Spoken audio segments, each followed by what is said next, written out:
నేను ఎమ్మెల్సీగా గెలిచిన తర్వాత నేనేం చెప్పినంటే రైట్ టు రీకాల్కి వస్తా అని చెప్పిన. రైట్ టు రీకాల్ అంటే ఏంది? ఒకసారి ఎమ్మెల్యేగా గెలిచిన తర్వాత మళ్ళా ఆయనను గద్దె దించాలంటే ఎన్ని రోజులు కావాలి? మళ్ళీ 5 ఏళ్ళు కావాలి కదా. నేను అట్లా కాకుండా ప్రజలకు ఓటు వేయడమే కాదు, వేసిన ఓటును కూడా వాపస్ తీసుకునే హక్కు ఉండాలని చెప్పిన. దాన్నే రైట్ టు రీకాల్ అంటారు. ఓటు వేయడమే కాదు, వేసిన ఓటును వాపస్ తీసుకునే హక్కు ప్రజల దగ్గర ఉండాలా. ఒక బాయి దగ్గర మన ఇంట్లో ఒక జీతగాన్ని పెట్టుకుంటాం. ఆ జీతగాడు పని చేయకపోతే 5 ఏళ్ళ దాకా అట్లే ఊరుకుంటామా? వెంటనే తీసేస్తాం కదా. మరి ఎమ్మెల్యే కూడా ఒక జీతగాడే కదా, పని సరిగా చేయకపోతే వెంటనే తీసేయాలి కదా, అవునా కాదా? అదే రైట్ టు రీకాల్.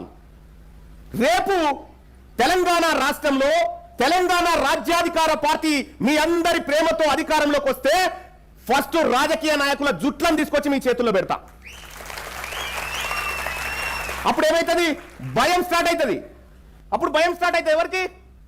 అమ్మా వీళ్ళు ఓటు వాపస్ తీసుకుంటారేమో, నా పదవి వెళ్ళిపోతుందేమో, నా పదవి పోతుందేమో అనే భయం రాజకీయ నాయకులకు వస్తుంది.